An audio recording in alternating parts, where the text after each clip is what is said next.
welcome back to Four for the Road, everybody.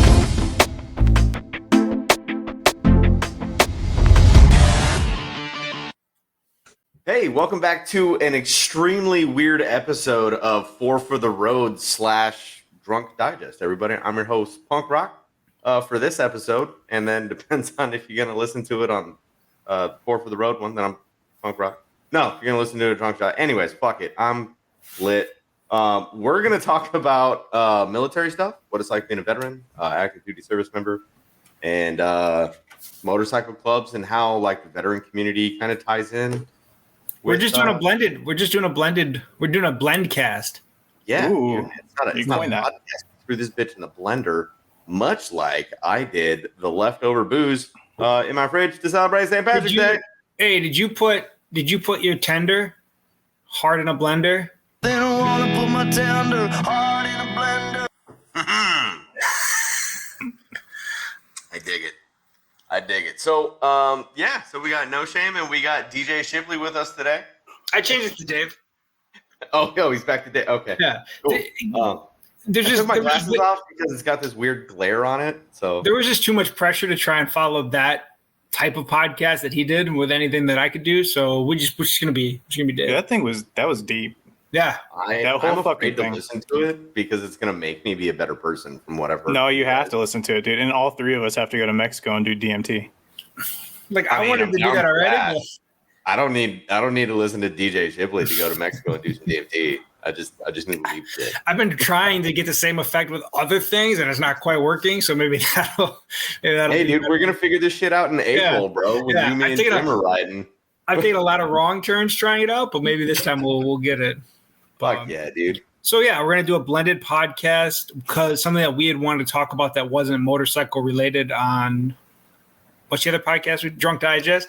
And we're both wearing the shirts. Yeah, we forgot the name twice.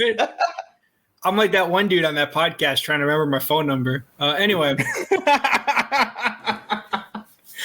So, come on, bring it together. So, for whatever reason, like a while ago, we had talked about on Drunk Digest just kicking around, I don't even know what the term is, but just military ideas and shit that maybe we had experienced since getting out or while in, or all that, the positives and the negatives and how it relates to being a husband, a dad, a dickhead, whatever. And I thought it was a really good idea that you had, Ken, for Drunk Digest. And then, the guys got together over on Four for the Road and decided that they wanted to do a lot of vet-centric or vet-heavy posts this week, talking about sharing stories, sharing resources, stuff like that. So it just seemed like an opportune time to do a joint podcast. Yeah. Hell yeah, brother. Hell yeah, brother. Let me tell you about when I enlisted in '89. It was fucking hard. All right, first off, if you enlisted in 1989, we're probably not friends because that was the year I was born. So it was a lot harder back then too. Okay. Yeah, right. There was two logs and buds. God damn it! You see this hat right here? It says Cold War veteran. Dude, we're doing a video. I'm gonna fuck that up. Now we're doing a video. Now they're gonna know I'm not wearing a hat and it says Cold War veteran. That's the killer right there. That takes all your credibility. So, just in case you couldn't tell, it was St. Patrick's Day, everybody. We're all a little fucked up today, apparently. Woo! But so, I know we've kind of talked about it in some of the other podcasts before, but for people that don't know, Ken is still in, Navy guy.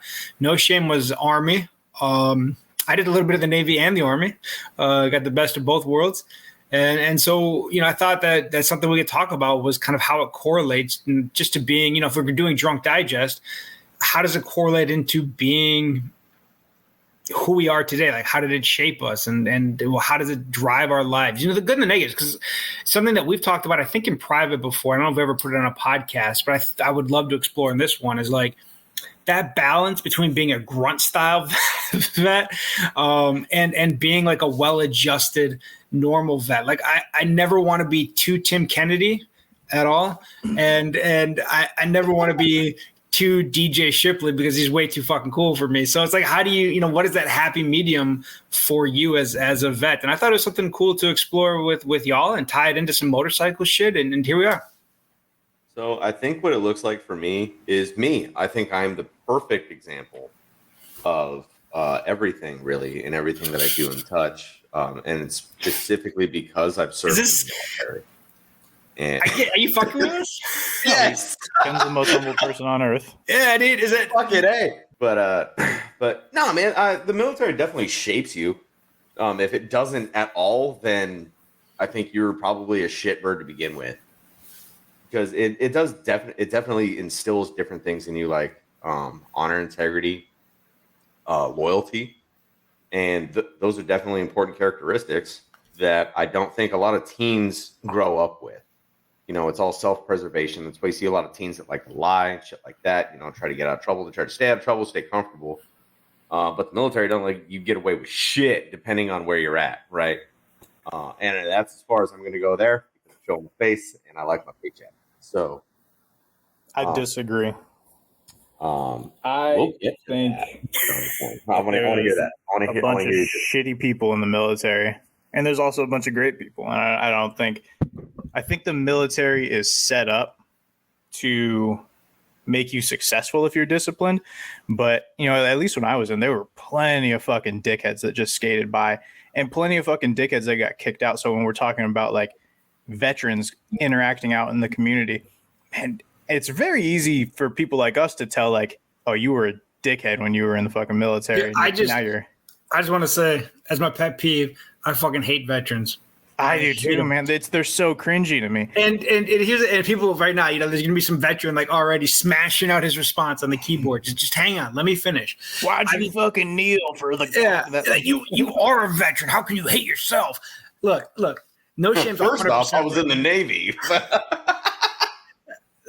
Like I hated myself until I joined the Army. Then I loved myself. No, but I think No Shame's 100% right. Like, and I wonder, like, what do you guys think? Like, is there another organization that you've ever been a part of, or thing that you've done, job you've had? Well, Ken's never had a fucking job, but another place that you've been where it's such like I feel like there's no middle ground in the Army. And maybe I'm wrong. Maybe it's just my experience in the Army, but there's no middle ground in the military, Army, Navy, whatever. Like, it's either awesome dudes that you like, look, man, whatever shit you're getting into, I'm going with you. Like to your left and to your right, you're surrounded by the best dudes.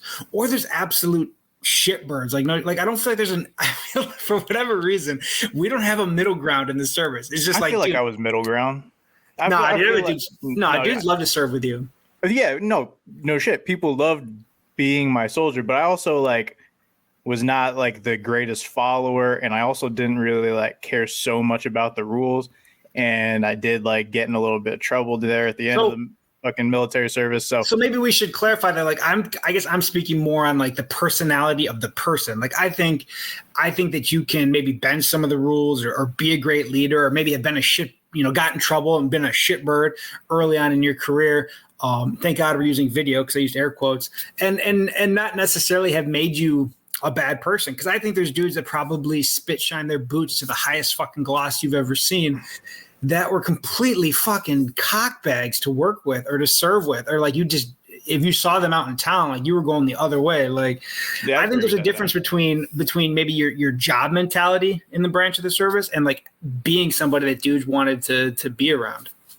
Yeah, no, you're absolutely right on that. So if that's the metric that we're using, yeah, people love me. So yeah, I thought we were just talking about me. Like, no, dude, there are plenty of fucking worthless wastes of fucking skin that fill fucking uniforms. I definitely agree with you on that. I'm not going to get into specifics, but every command has it. What was his name? So his name is Jonathan Smith. His last four was 1, 2, 3, 4. He lived at, fuck it. But no, every command has them. That and I also see Dave's point. It's either you have these fucking like super stellar dudes that like you love being around, you love working with, and these people that you're like, please, for the love of God, do not re-enlist. And I really don't think there's any middle ground. I don't think I've ever looked at somebody and be like, yeah, I mean, I could work with him again. I could take it or leave it. It's either I would love to work with this person again, or I would not. I was just speaking on me personally, because like it helped me grow the fuck up. First off, my first LPO beat the fucking arrogance out of me, literally. Did he though? Did he? I was the 17-year-old fucking punk kid that thought he had it all figured out because 3 months ago or fucking 5 months ago, I was in high school, and now I'm in the military. I'm getting a paycheck. I got my own car. You can't tell me shit. Was it a Chrysler 300?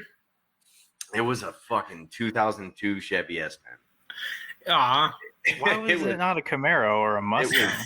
Or were Chargers? Was the Charger back yet at that point? I forget when that came back. But before they had the Charger, it was that. What was the one that's like a Charger but it's a wagon? The Magnum. Magnums were a popular soldier car. I owned a Magnum at one point. So, anyways, it was not my first car, but but no, he got sick of my shit and he took me in a Connex box and he beat the living fuck out of me. I mean, deserved every fucking bit of it. I'm really glad that he did because that got me through my first tour. And then as I went on, I started fucking up. I found it much easier to listen to my supervisors and see what they wanted out of me and to communicate than to get the shit kicked out of me again. I don't want that. So, it's where it put me now. And then obviously when you're being held responsible for fucking grown adults and their daily activities and what they do in their off time, even like that has to change you a little bit at least. Because I'm definitely not the same person I would be if I had not joined the military. I can say that with almost absolute certainty. Well, we talked about it on the side in a side conversation, kind of like going over like our experiences with leaders that are like more in the civilian sector that have never served. And one of the things that I think having that experience in the military, you can kind of like see when somebody's a shit leader, you can like really tell right off the bat, like, gotta expect more because we're in a situation especially when you're active duty, so where you're kind of forced to be that like leader 24/7. And it's a catchphrase and like a buzzword and whatever, but it's reality. If your soldier fucks up at fucking 3 a.m, you're getting the phone call and you got to go in and fucking get him out of fucking jail or go to the hospital and see what the fuck he did. And that like accountability to your troops and then that ability to maintain morale, that does not exist everywhere in the civilian world. And it's very apparent when somebody has had limited to no leadership experience and they're trying to kind of fake the funk in that role. So I think that's like the biggest thing that me personally that I got out of the military was just having to be that like constant professional and be on my game at all times, or at least do it to the best of my ability. So do you think that you have like a higher standard that you have to meet because you are a veteran? And then like maybe like a second question to that is like, do you have to watch yourself a little more? Because like if you snap at somebody for like consistently fucking a job up, like is it gonna be like, oh fucking Mr. PTSD freaking out again, we need to fucking get this guy off the job site? Like in my form, so this was my last week of my former job and it was in construction, so I didn't really apply there. I think the leadership skills I learned in the military made it so I never got to that point. And then the good thing about the civilian sector, especially when you're in like the construction and trades industry, is like if somebody's a fucking shitbag, you just give them a pink slip and send them on their fucking way. You don't have to deal with like how many counseling statements do I need and let me get them in Article 15 and chapter paperwork and all that shit. And like, it's like get the fuck out of here. So you can kind of cherry pick right now. With this new job I'm going into, I'm kind of going into more of a white collar role, and I don't know. I think I do pretty good at talking to people and like maintaining tact. That was one of the things that you had to like be proficient in the military as well. So that, it's a skill that But I'm not really the guy that just like freaks out and cusses people out like you. First off, I only lose my shit in front of you guys. Now he's gonna cuss you out, and we're gonna get a rambling ass story. All right, thanks a lot. Thanks a lot, Derek. Listen, motherfucker. Oh, here we go. I mean, no, I cuss at my troops. I do. But they're like my kids. Like, I'm gonna treat you like an adult, and I'm gonna hope you act like an adult. Is it weird though that you now have to stand on top of the Connex to reach them? You short motherfucker. That was good. I'm going to write that down because I'm not the shortest guy at my command. And I think the military gives you a unique set of mental filters or whatever you want to say, into which you will view the rest of the world for the rest of your life. And whatever endeavor or path or shit you choose to do, that perspective will be a part of how you view it. It's not a better or worse. It's just a different and unique set of mental filters to what your perception is going to be to everything, how you interact with your family, your kids, if you had them in the military or after, before, whatever, friendships, relationships, jobs, just events in general. Like everything that you see, I think is going to be a little bit different now because of this circumstance. And probably to an effect, the more intense, I guess, or longer your service, whether that's leadership positions or years of service or type of, whether you were a door kicker, a supply guy or whatever, I think those will also lend themselves to those filters that you're going to view shit through. And I think that while it changes that perception or how you see that shit, it's really up to you and what you do with it. Like if you want to go off the rails and just be an asshole about everything around you because that's how you view it, is this, especially I work in vet services. So I see a lot of vets that have this filter where everything is a con against them. People don't understand the military. People don't understand veterans. People don't care about vets. The world's out to get them. And I can promise you that if you have that attitude, you're 100% wrong. If your whole attitude and demeanor is that people don't give a shit about vets, they don't care about vets and this and that, you're 110% fucking wrong. Is anything perfect? No. But I think that, you're given an opportunity with your service to do a lot of great things. If you let it create a negative mind space for you, then that's what you're going to live and dwell in until you either just crap out or pull yourself out of it. And so I think it's important for vets, and maybe it is as important for guys that are still in service and stuff like that too, to think about that stuff. Is like you're gaining such a unique perspective, and I hope that you use it to enhance your life and whatever else you're going to do, no matter what. I don't care if you're going to smoke crack. Like, fine, then use that mental filter. Like, you smoke crack like a fucking trooper, motherfucker. like just dedicate yourself to being the best crackhead that you can be. It's over there just like. Did you just bring back the old school Army fucking recruiting campaign? Be all that you can be as you smoke some crack. And I hope that, like, out of all the people that listen to this podcast, that only like 6 or 8 of you smoke crack. But like, I think that's something people, I don't think maybe they necessarily give enough credit to. You experience something different that the majority of the world isn't going to experience, and to expect them to cater to what you went through, I think is setting yourself up for failure. I don't think there's an expectation for everybody else to align with what you went through.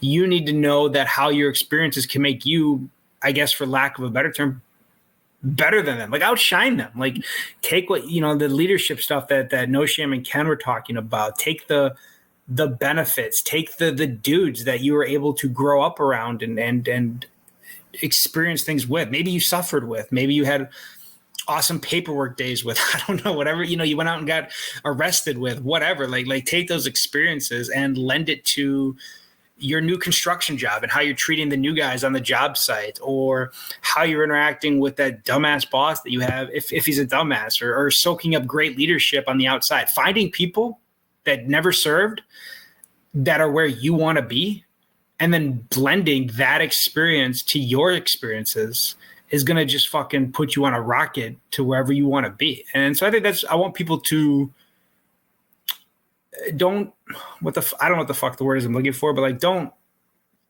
just marinate on your service as like the best time in your life and everything else is shit afterwards. Like, take it, love it, don't over Tim Kennedy it, and use it to wherever you're going next. I mean, just we're so fortunate. American veterans are so fortunate in the resources that we have available to us, the benefits that are available to us. If you don't take advantage of that, that's not on a company, that's not on another person, that's not on another agency.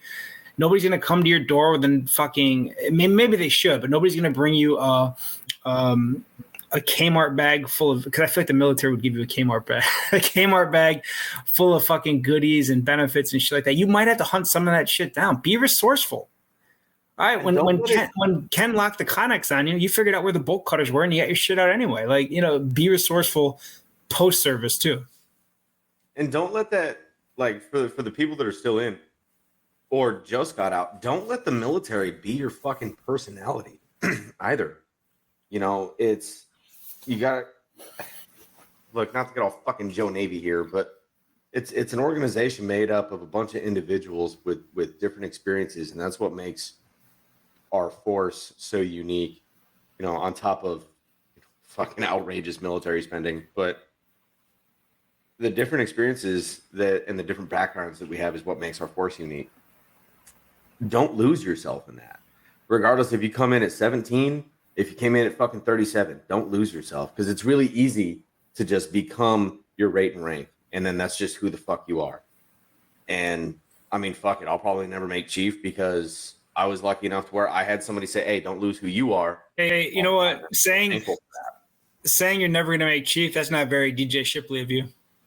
Well, I'm just a fucking punk, so what you need to do is cut your family and like your kids and your wife out of the picture completely and just do everything that you can, because we don't have time in the Navy to be part-timers. You have to dedicate yourself to be the best possible seaman you could be. Oh, then I probably should have never got dick butt tattooed on me, because I'm. What Ken just said lends itself a lot, I think, anyway, my experience, to motorcycle clubs too. So making that for the road transition, like if your whole identity was the uniform, then going to a motorcycle club might be a safe haven for guys. And maybe that can be a good thing for them. Maybe that can help with that transition, or maybe it can help with that sense of purpose or that identity. And that's great. I hope that you find a way in your club or in your transition from the service to maybe branch out and create more things for yourself or find more interest and things like that. I think that sometimes, my opinion, in being around the life in different clubs and being a vet, some of the worst dudes are those dudes that were vets and then are in clubs and they have no other fucking personality. And it's like you're talking to a sergeant major with a patch on and you're like, bro, I'm going to go this way. Like, you're like, I'll still punch you, bro. You're like, which room is the drugs in or whatever? Like, I'm going to go over there. And I think that's probably, I'm giving you a perspective on it from a veteran lens, but I'm sure there's a lot of club dudes that probably say the worst club interactions they've ever had with dudes are the ones that have no personality outside of being a patch holder. Like, that's probably with anything. Like, the worst cook you run into is the guy who's nothing but a cook or something like that. Like, you want people to have a personality of interest outside of just that singular identity. Are you a dad? Are you a husband? Are you a firearms enthusiast? Are you a drug addict? Are you whatever? Like, something that lends itself other than I was in the service for 10 years. I was in the Army or the Navy or I'm a patch holder, whatever. Yeah, those are all different attributes that make up who you are, but it's not all of who you are. Like you said, the fucking grunt style guys, they're fucking, YNs if you're in the Navy. I don't know the fucking admin codes for the Army, Marine Corps, or the Air Force, but, you got this dude. We don't do that gay shit. We don't do that gay shit. But, like, and nothing against them, right? Like, we need them. That's why they're there.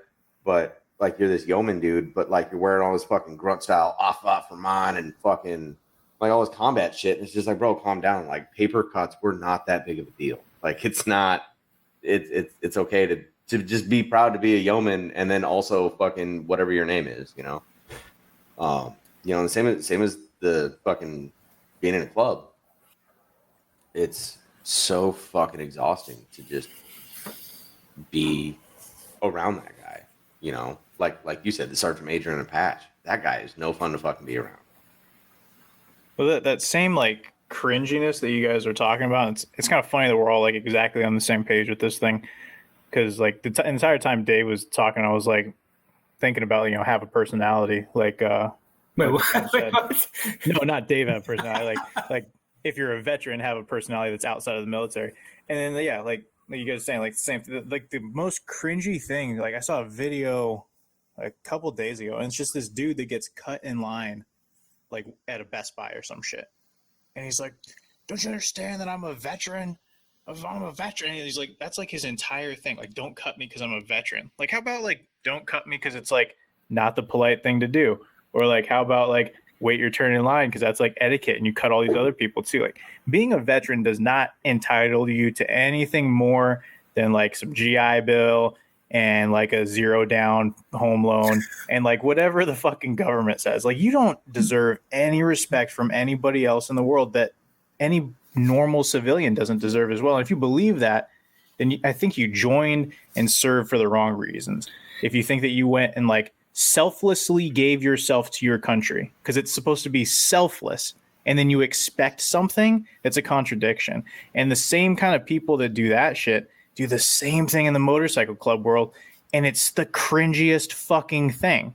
Like, oh, I'm a part of this fucking club, and like those are the kinds of people that base their entire identity on their patches. Those are the fucking like, yeah, fucking take this away, and like I'm nobody. Like, you see this fucking thing, this diamond right here? Like, get the fuck out of here, dude. Like, why are you leveraging all of your identity on the organization that you belong to? And I think it's ridiculous. Exactly. It goes back to, the different personalities and different experiences make your organization stronger. Well, and I think you're going to think about things differently. And honestly, I'd rather have somebody with some seasoning instead of just some fucking robot as a brother, I think too, like you think about like what NoShame is saying, like that identity piece. Like, look, you guys that want to rebuttal that or whatever might say, I live and die for my patch or riding with my brothers or whatever. But that's different. Like, okay, fine. There's your other part of your identity. You love to bang miles. Like that's an enhancement to your identity as a club dude. Because there's dudes in clubs that just want the patch and they're not riding anywhere. So that it's not like you're saying like things that go along with being a good brother in a club or being a good soldier in the army, like or in the military. Like it's not like saying like, oh yeah, well, if I'm dedicated to this, then you're saying I have no personality. No, there's things within them that can make up other extensions of part of it. Some dudes on clubs love to reach. Some dudes hate it. To me, being a bike race can be another extension, like talking about old bikes or new bikes, and that can be an extension of your personality as a club guy. So it's not like you're just like, it's those guys, I think, more that are just like that patch is the only thing they have. Well, let me use myself as an example because, like, for me, I love my club. And I think all of us love the motorcycle club community as a whole. And I think everything that I do and say, I kind of weigh on two things, really. How is it going to reflect on my club? And how is it going to reflect on Four for the Road, the project that we've all poured our heart and souls into? And I'm 100% dedicated to that.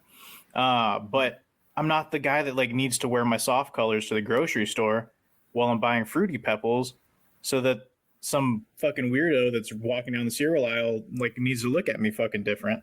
Like, I'm the same person inside and outside of my colors. The things that I bring to the table, the pieces of my personality, do not change based on the setting that I'm in. And that makes me either an asset or a detriment to my club or my charter or whatever it is. If everything that you do is being enhanced by your presence in the club, then you're doing it wrong, because everything you do should be enhancing the club, not the other way around. And I think, I think we come back to the social media aspect a lot and kind of everything that we talk about, because we're doing this on social media. How the fuck do you not acknowledge that? And social media is amazing. If you're a veteran out there in the community, like, I don't want to just sit here for, a half an hour. I feel like we've kind of had a conversation bagging on the negative side of veteranisms. But if we're going to now look at some positives, like social media, and kind of a fucking negative too, but as a positive, like, you can connect with like-minded vets, because the vet community, whether we realize it or not, is very small. Like, I forget what the statistics are, but it's like currently, because of the rate of I guess death for World War II and Vietnam era veterans, the percentage of folks with military experience in the country is dramatically shrinking. If you're involved in things like vet issues, the VA, the VFW, the American Legion, DAV, et cetera, it probably feels like there's a ton of vets out there because that's your circle. But in reality, you're very much a minority from the general population. I did the math real quick. Keep your point in your head, but I did the math because somebody told me that Marines were the original 1%ers because only 1% of the And I said, so I took the numbers. The Marine Corps people with Marine Corps service active and like veteran, retired, whatever, is 0.7% of the United States population. So you're not the original 1%ers. You're the original 0.7%ers. I was going to say, I think, again, total accumulative service members across all living conflicts, service, like Cold War, peacetime, whatever. I think it's something like 4% of the population or something like that. I thought it was 3. I thought that's where the 3%ers came from. No, that's like 3% of the nation stands up for the Constitution or some. I don't know. I think there's like that's even worse, dude. You gotta like it's something like more people like the Constitution because that would make no sense. Like it can't be tied into the amount of service members because when the Vietnam era veterans unfortunately pass on, they're the last draftable era of veterans. So that number is going to shrink dramatically as they pass. So you're going to go from being the 3%ers to like the 0.3. What do you pi? We're 3.14% or whatever. That doesn't make any sense. And I know there are a lot of like that 3%ers that were. Look, like, we're going to catch a lot of heat. Fucking armor, and if they're still listening to this, we're going to catch a lot of heat from LARPers and 3%ers. I want to say right now, I don't care, and you're fucking ridiculous. I don't care at all. It's okay, dude. All the fucking gravy seals from Meal Team 6 can stand the fuck down. It's okay. But yeah, get my kid to bring me my fast helmet real quick. So, and this is. Hey, can I finish? Yeah, sorry. Go ahead. So, my point was like that the service percentage of folks that have any sort of time in uniform is small compared to the general population of the U.S. It's small. And I think what social media does is that can help with that isolation in your community, especially if you're from a small town. Maybe there's only a couple of you that have ever served and you're in your 20s and the other vet's in his 80s, like whatever. Like, sometimes that can be a disconnect. And I think social media can help bridge that. It can help you find other like-minded veterans, maybe that are close by, next town over, city, states, whatever, events that you want to go to and organizations to be a part of. It can be a really great thing. But like everything with social media, it can also be an echo chamber. Like if you are in a negative headspace, you are going to find things on social media to reinforce that negative headspace. You are going to find things to make you more depressed, more disgruntled, whatever the case may be. And I want to challenge you to be aware of that and to find things in the veteran community that maybe you disagreed with previously and you want to learn more about, or find people of different opinions. If you are, so grunt style, try Andy Stump, who's kind of Andy Stump has a podcast, Cleared Hot. It's a really great podcast. He's very pro-military. I know he's very pro-law enforcement and stuff too, whatever. But he has a really great thing. He was in the Navy. He was a Navy SEAL. He has a great thing about saying that the veteran community doesn't get made fun of enough. And I 100% agree with that. And so, use social media not to reinforce your Black Rifle coffee. It's good coffee, but branch out and see other opinions and other viewpoints, and let other veterans be other veterans. I think we do such a great job of tearing each other down. I'm sure I've probably done it just in this 35 minutes. There's going to be bullshit people and everything, but I think as a whole, the veteran community is very polarizing, and we find it very easy to go at each other's throats and to rip somebody down for the character of their service, or they weren't Rambo enough. It's so fucking lame, dude. Like, I hate that. Like, if you're a dickbag and your entire personality as a veteran is being a dickbag, then you deserve to get made fun of. But when we just pile on people that have a differing viewpoint, I hate that shit about the vet community. And that's one of the negatives to social media. So I just challenge people to fucking be aware of that. Like, I have to be aware of it every day. So, it kind of goes, fuck just as social media, like push past all that, right? Because there's a lot of people there's a lot of veterans that are disgruntled with the military because of the things that they experienced, like losing a friend, somebody that you consider family, obviously the childhood and all that stuff. And I personally, I haven't been through many traumatic events, but I think I've been through enough to speak on them. Where first we got to remember that this is an all volunteer force and that we asked to be there. Whether it was one hitch, whether it happened on your first hitch, your third hitch, whatever, you asked to be there in the first place. The second, I say absolutely be as pissed off as you want to, because I know from firsthand experience the mental health programs are not there. And if they are there, they're kind of substandard, depending on where you're at, obviously. I know in San Diego, where I was stationed at formerly, they had a phenomenal mental health department where I was stationed at on NAB Coronado. But like here in Jacksonville, kind of, I felt better without therapy than I did going to therapy, So yeah, be pissed off with the right stuff and find the positives in those things, right? Because there's positives even in tragedy. So like as an example, I went to quite a bit of funerals. That is fucking hilarious. This dude just 9-lined apparel his fucking 4 for the road hat. On the other side, since we're doing like a joint episode, you should put your 2%er, your milkman 2%er on with your puppy. Yeah, where's your Los Puppies patch, man? He's like got it enough all filed and shit. Yeah. But like as an example, I went to just in the last 5 years of my last command, went to 18 funerals of people that I knew very well, some that I considered family, and I don't for 1 minute blame the military for taking those people away from me. I don't blame the military for having those bonds built or anything like that. What I'm thankful for, the memories that I have with those men, the bonds that I have with them. I was thankful that I was able to be a pallbearer for 3 of them. And, those are memories that I'm going to cherish, and I'm not going to damn the entire world because my friend died doing something that he cared about and that he thought was important enough to die for. So just maybe keep that in mind before you guys go on your Facebook rants about like fucking, this guy you walked past once at the fucking PX died in a car wreck because he was drunk. It's not the military's fault, all right?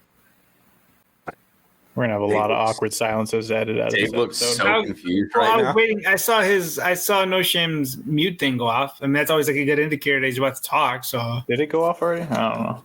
Yeah, I saw it. And you were you were leaning in like this. You were like, I could feel the silence building, and I wanted to stop. We were waiting on you, and you were like, it made me uncomfortable.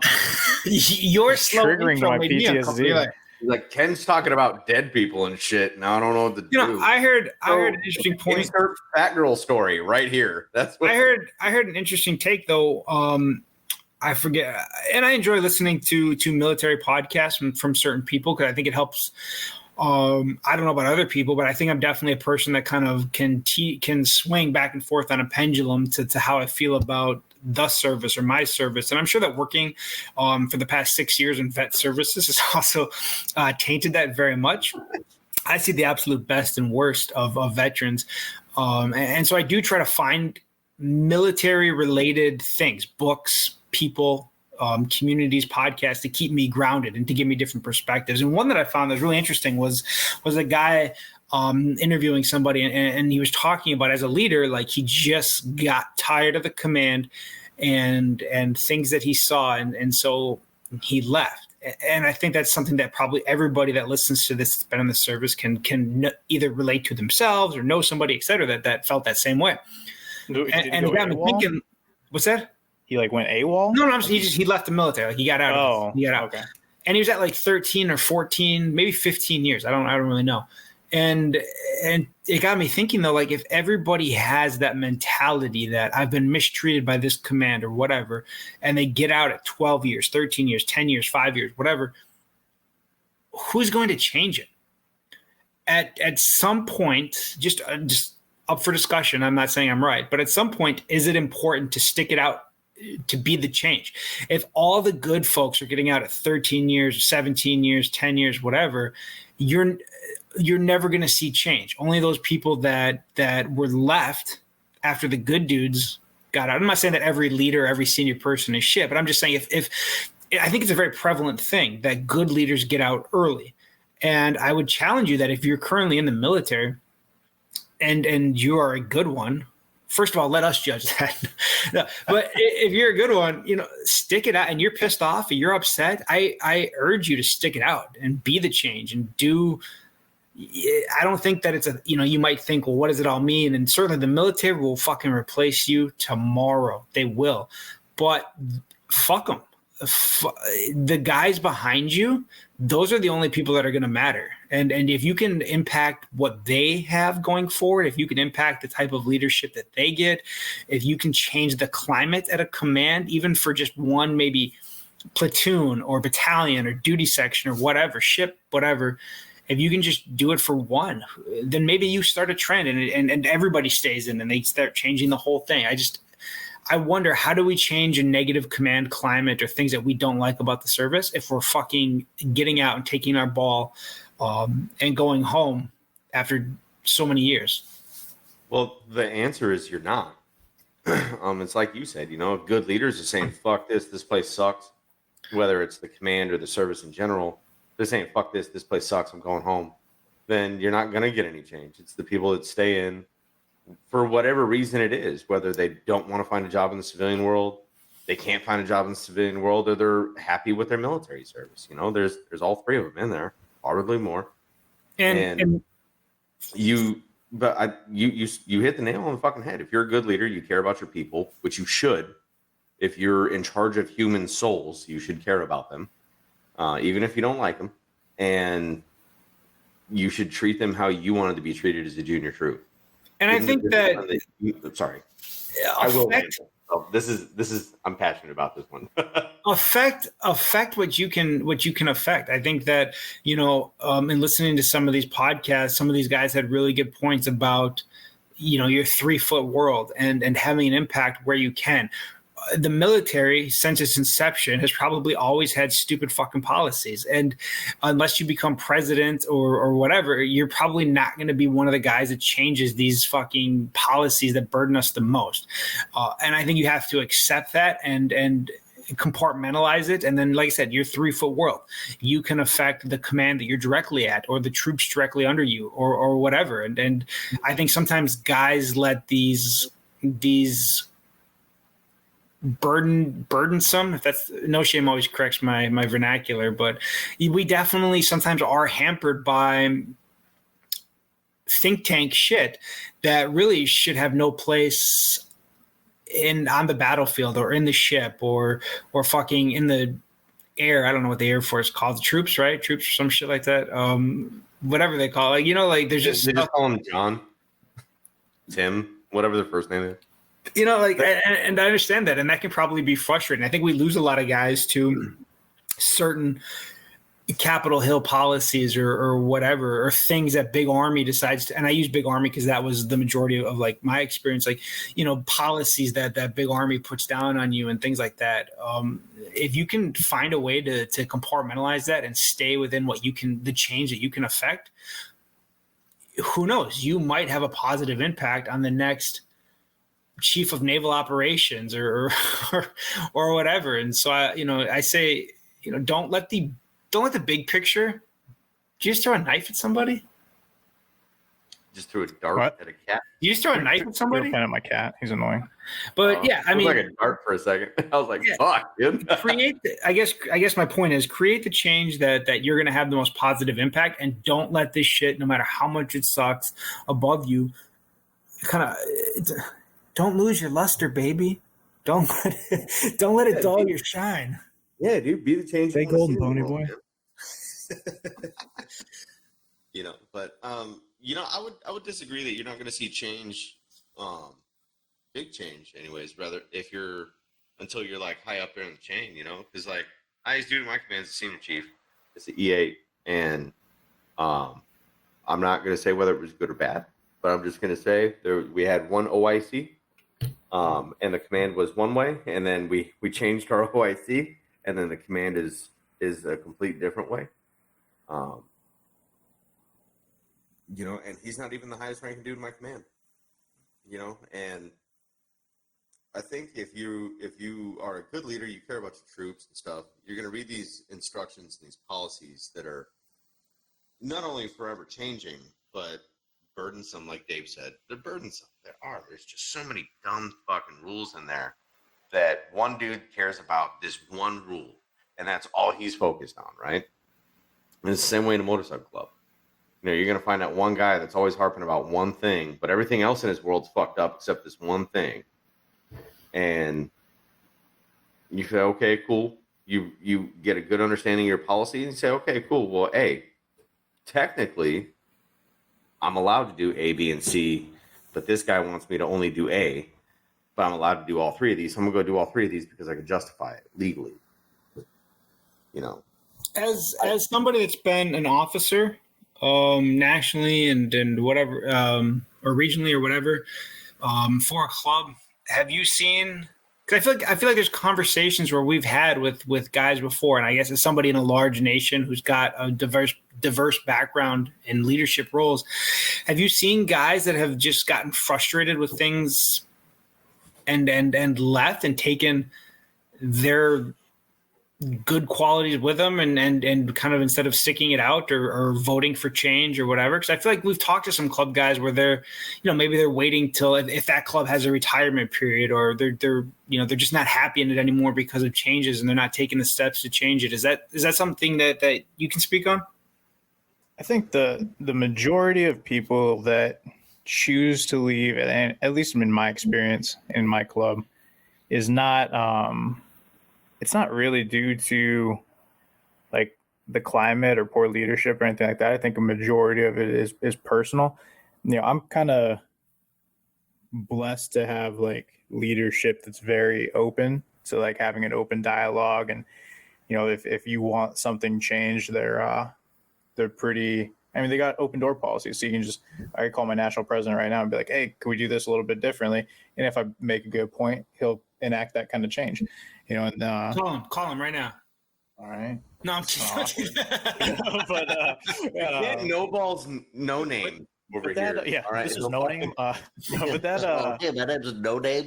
That culture kind of trickles down in my leadership, and it's kind of counterintuitive to what I was saying earlier, because I don't think any of there's a couple, but most of my like higher up leadership is not like military experience, so I just kind of got lucky.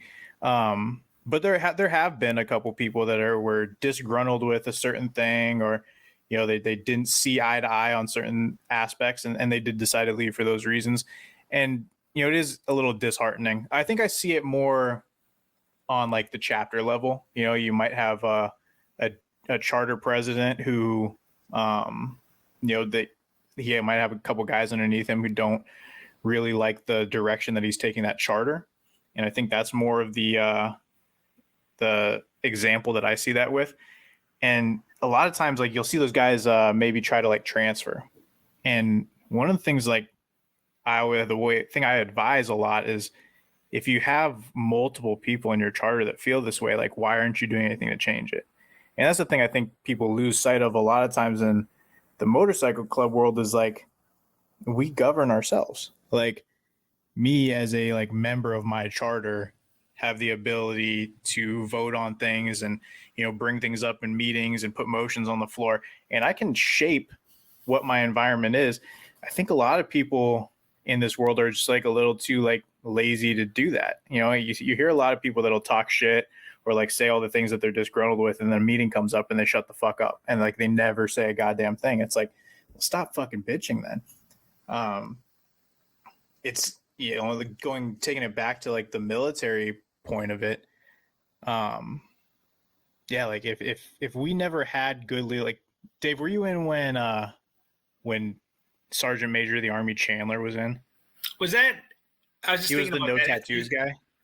Was he also the no sunglasses on the head guy? But then he was caught at like the Army 10 miler, Yeah. like yeah. And That then was like 2011 or something. the amount of it was 2011 and 2015, and then when Sergeant Major of the Army Daly came in, it was like a complete like 180. Like, he's like, you guys can have tattoos again, and like, fuck it. Like, it was like he gave us back like all these freedoms that the other guy took away. But like, imagine if Sergeant Major of the Army Daily was sitting there, more than enough years to retire. The guy's fucking cool as fuck, and he's just like, fuck this fucking Raymond F. Chandler motherfucker. He's an asshole. Let me just retire. No, he stuck it out. He ended up getting into a position where he could affect the change that he wanted to affect.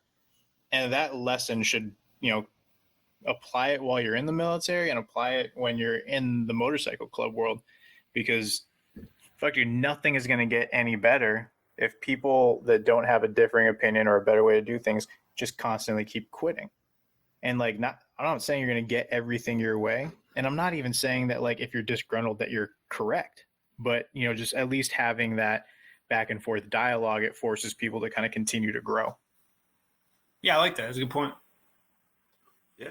I mean, even I think the biggest complaint that I hear about or heard about was my club doesn't ride enough, or my club doesn't do this enough, right? Well, then go do it. There ain't no fucking thing wrong getting on your bike, flying your shit, and then going wherever the fuck it is you want to go, and letting people see you out there. Because one, you're representing your club in a positive way, right? You're on your bike, right? Hopefully, you're not acting like a dickhead. And one of two things is going to happen. Your brothers are going to start seeing how much fun you're having, and then one guy is going to tag along. He's going to have a great time. And you guys... You steal this from Jim? No? You sure? Jim had this exact same dialogue on a podcast like a year ago. Oh, did he? Yeah. This is not a coincidence. He Mr. Miyagi'd your ass. I honestly don't remember that. Honestly, don't remember that. Dude, like verbatim almost. You know what? Go ahead and finish Jim's sentence. I'm sorry we cut you off. Let's go, Drifty Jr. Fuck you, Dave. But I haven't got a tattoo that says that. Fuck, Dave. You gonna write some stories, some short stories, and publish a book next? Oh, wow, that hurts. It's like, you did that already? You know of his personality you're gonna steal. You gonna fucking go join Swick? I've got a couple pages written already. No, I'm too old for Swick. Are you gonna tell us about New Orleans in the 60s? No, dude, I'm not a specific individual that I'm no longer allowed to fucking communicate with. I'm not going to steal other people's shit intentionally to pass it on as my own. Motherfucker. Are you going to be an absolute pleasure to be around and a beacon of light in this community who everybody should strive to emulate? Are you going to do that, Mr. Wannabe Drifter? Not. Absolutely not. You fucking No. I feel like that should be the new intro for Jim. How he's this beacon of light that people should emulate. It doesn't matter if you're in an outlaw club, a diamond club, if you're in a AMA club. He's a beacon of light. He's hope. We should get Bruce Buffer to do it. We should change his name to the Great White Hope. Yeah, so I'm just gonna shut the fuck up. Apparently, I'm not allowed to have an original thought. So it wasn't original. That's the point. That's why you honestly, have one. dude, like on my fucking mom, do not remember that. Are you serious? 100%. Is this like the John Connor thing? No, You're fucking with us, aren't you? dude. On my fucking mother, I do not remember that. Dude, that was like almost word for word. If we called Jim right now and asked him what he thought, he would give you that exact same monologue. Yeah, but he's watching Matlock right now. So we're about at an hour. Are you like calling Jim? What's going on, Ken? Hey, Jim, how you doing today, brother? I'm doing good. Hey, What are you man. wearing? So I have a question for you. Uh-oh. It's club related, right? Not your club, but just like motorcycle club in general. So if you have so you're in a motorcycle club, right? And you have these issues within your motorcycle club. Let's just say, for one, they don't ride enough for your liking, right? Sure. Do you get pissed off and leave the club, or what do you do? How do you fix that?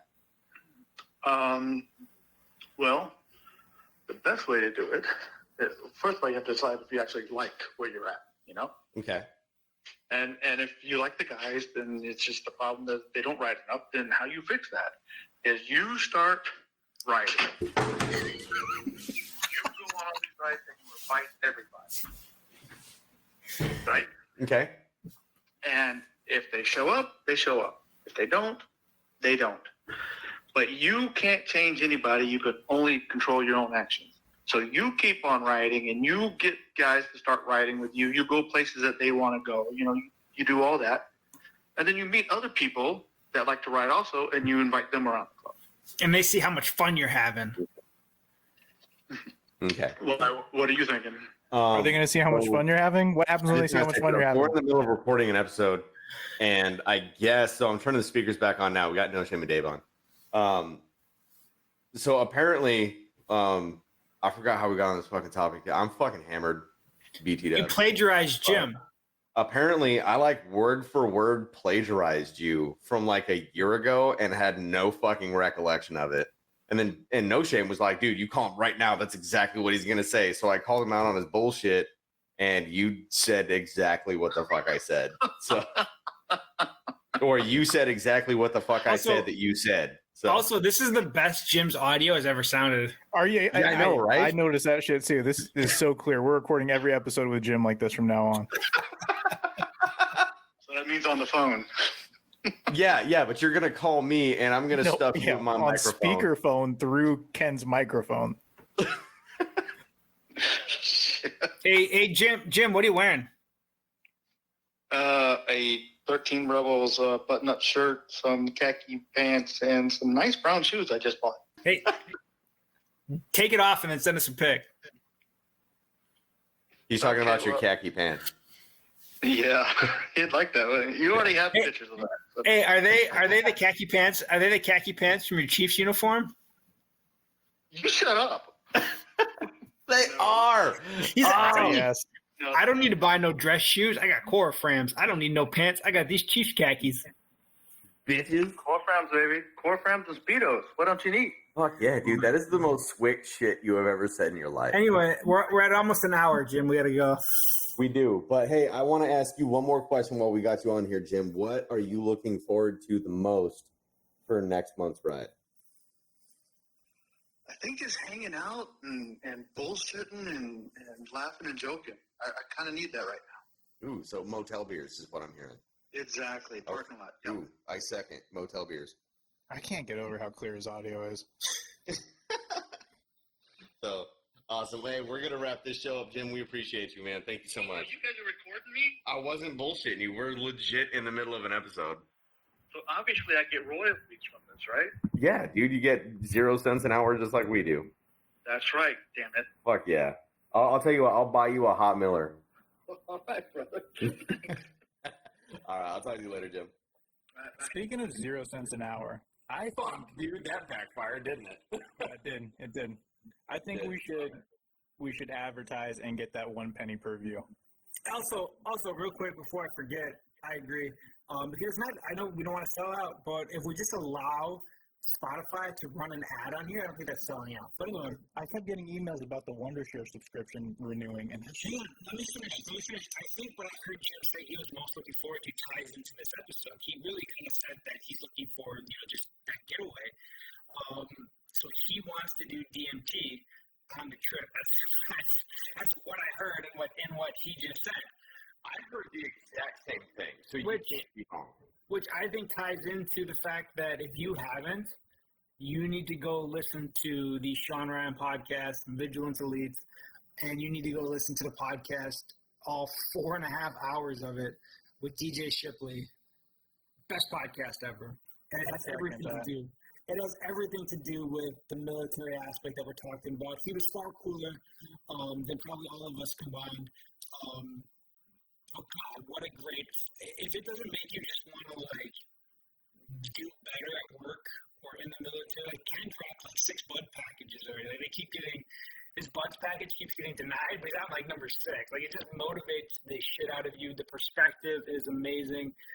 The shit that he put his family through, himself through, and then the way he's able to. I fucking wish I was a tenth of as articulate as he is with what he's explaining. I mean, it's just I can't let that podcast, that episode up enough. It was just, what a listen. I agree. I was making fun of Dave the entire time that he was like, because it legitimately like changed the way that Dave interacts. And like, there's like entire like mentality. I got like light switch. Like fucking Dave listened to that episode and he was like, "Guys, check this out." And then like I was like, "Wow, you seem so much chipper and like you have like a whole new lease on life." But I was making fun of him the entire time I was listening to it until I got to like the last 30 minutes of the podcast, and I'm like driving to my buddy's house and like the single solitary tear rolled down my eye. I was like, holy fuck. Is he going to make it? Did he fucking ruin his life? And it's just, I'm not going to spoil it for you guys, but yeah, fucking one of the best podcasts I've ever listened to in my life. So this podcast potentially could get rid of Double Barrel, is what you're saying. I hope so. I would love to have Ken listen to this podcast and then come back 4.5 hours later and let us know what it was like. Anyways, I'm going to be on the Biker Lifestyle podcast tomorrow. Oh, are you? Yeah. It's tomorrow? Yeah, I just talked to Dirty earlier today. So. Dude, you're gonna miss it. We had DJ Shipley coming on this podcast tomorrow. I think we're doing 6 o'clock cheese time. I don't know what that is. Normal people. I think it's 4 o'clock my time on the West Coast and 6 o'clock on the East Coast, or 7 o'clock on the East Coast. Yeah, if you're doing cheese time, that's 7 o'clock here. That's the first step. First you do Biker's Lifestyle, then you do Fast Life. It's like a progression. And then I am going down to Texas, so perfect. There you go. And then he moves on to, I'm going to do Insane Throttle before I do Fast Life. We just got to lock it in. So we're at about an hour now. Fuck, that was disrespectful. Not because it's like better, just because like, logistically. Yeah, Jace, he doesn't mean that. You're beautiful and we love you. I gotta be there to do it with Jace. You do. That's not one you can phone in. You can't phone that one in. So, like, does he like have a catheter under the table? Like, how do you? No, that dude took 5 piss breaks in the entire podcast. I think Dave might have had a catheter. Yeah, no, I don't know. Did he leave? Did he leave the? I don't know if he leaves the piss breaks in. He must edit them out. No, he leaves them in. He does for the whole thing. Yeah. He took multiple piss breaks. Obviously, Ken didn't care enough about you to watch the entire episode, Dave, so I don't know how I feel about that. It's a really good point. Fuck, Ken. You know what? You need to hurry up and get to the Shawn Ryan Show, episode 15 with DJ Shipley. Don't worry. NoShame's the one that does the editing now because I'm stupid, and he'll put that in the description. I'm just going to copy paste it over to YouTube. So yeah, but the problem with that is NoShame forgets that other services besides YouTube exist, and so then all of a sudden we're like, "Hey, where's the money making Spotify episode?" And we're like, "What? I thought you did it." Money making Spotify. If there's a thing that we made money on, I missed out on it. Isn't Spotify the one that can make the money? Oh no, It's Anchor. So yeah, we haven't told everybody else about it. So I don't know if we should. We're considering dropping Anchor advertisements, which would pay us a penny per view. Is that just selling out? I don't think that's making money off the culture, is it? Letting somebody run an ad? It's not like we're promoting it. I feel like if we were selling you something, I feel like they also don't try to influence anything we do. It's not like, oh, we're going to have like this fucking crazy thing on here.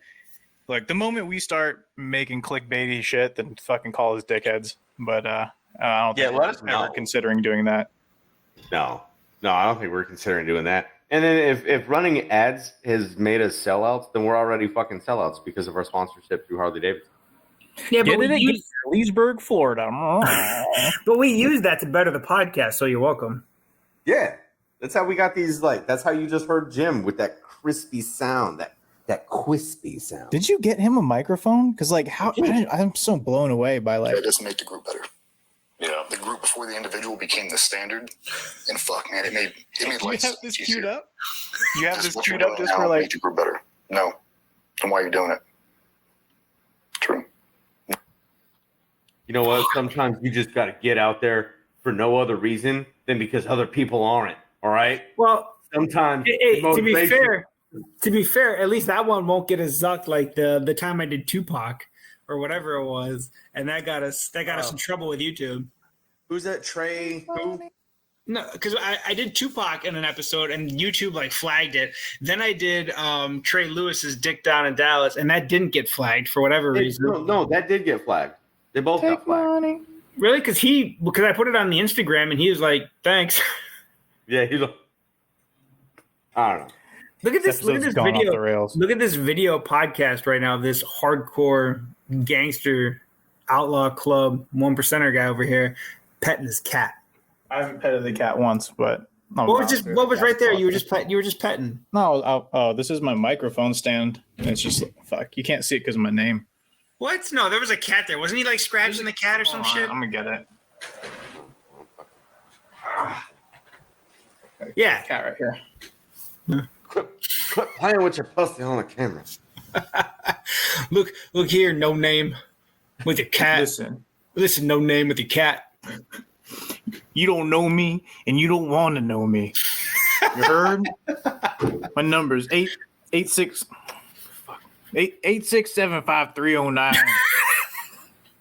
I don't need to call your people. You call me. Mike Call Jones. me no name. Mike Jones. Listen.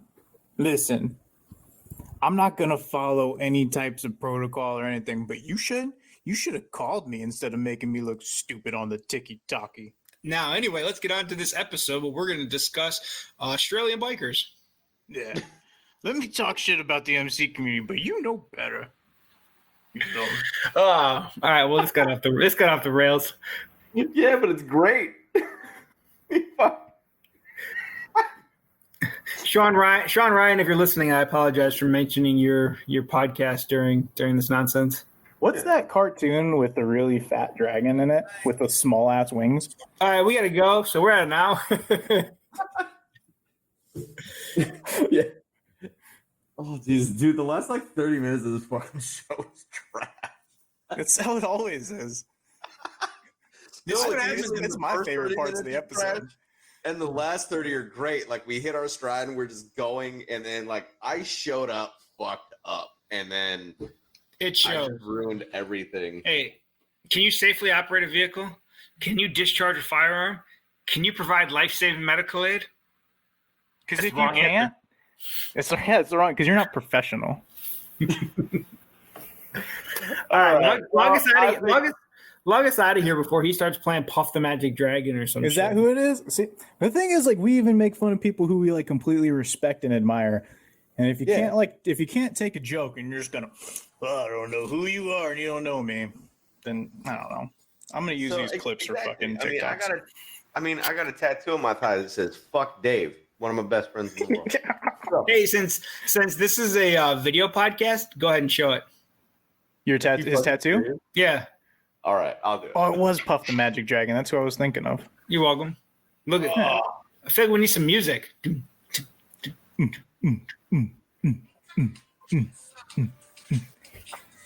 Don't play it. It's gonna get us kicked off. Do you believe in life after love? No, dead serious. I got a fuck Dave tattoo on my thigh. Damn, what'd they do with your dick?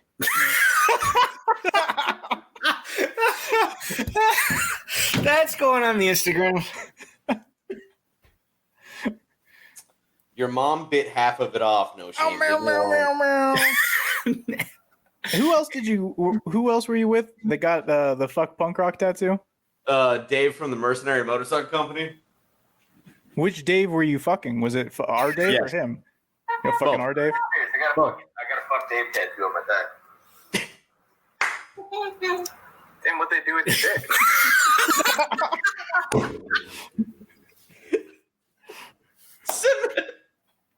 Send that to me, please. Oh man! All right. Well, that'll be the first clip of the Instagram. I don't know what they do with your dick, and I don't want to know what they did with your dick. Should we play that for context? All right. I'm not pulling it up. I'm just looking at my phone. But that is context. All right. Wait, what the fuck just happened to our video? Look at No Shame hijacked us. It's You all right over there, Ken? it's a dragon. Yeah, we get it. I get it. We're here. All right, do the outro. All right. Well, that's it for this shit show. A Drunk Digest and Four for the Road mashup. This blend cast, as Dave coined. We appreciate all the love and support. DJ Shipley, We're so sorry that we spoke about you on this podcast. We'll do That's episode 15 of the Shawn Ryan. 15. Say one more time, Dave. That's episode 15 of the Shawn Ryan podcast, and Okay. it's guaranteed change your life. All right, and then NoShame is going to, when he writes the bio for the YouTubes, he'll make sure to mention that in there. Sure, I hope. I don't know. I don't tell that man what to do. I'm not. Look, and if you got beef, you call me at 800-273-8255.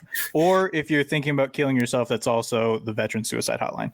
Oh, what? How? That's just, it's not even funny anymore. Now I It's just not. feel You see, I went funny, and then I went back to the fucking thing of the show. You should have went to that dude that used to do the commercials in the parking lot of that college. You're sitting around, you're watching TV. What you need to be doing is calling, and then you like rattle off the number. And then they went out of business for like scamming money or something. I mean, 22 a day apparently isn't an. Are you guys too young for that? No, I don't. Yeah, I think so. Maybe. I think so, man. I think you're what? You're 3 years older? 36. Yes, you're 3 years older than me. Yeah. I apologize. But anyway, the old folks that listen to this are going to be like, dude, I remember that commercial. That was a great commercial. You're just sitting there on the couch. Life is passing you by. You need to call this number. I gotta go. You know what? I'm glad we did video. It makes it better, right? You have visual aids and shit. I'm gonna edit a lot of this fucking shit. And you don't have to preface everything with like, I know you guys can't see it, but NoShame's wearing a fucking button up. Like, it's great. People just know he's wearing a button up. Dave's over it, Ken. Let's wrap this up.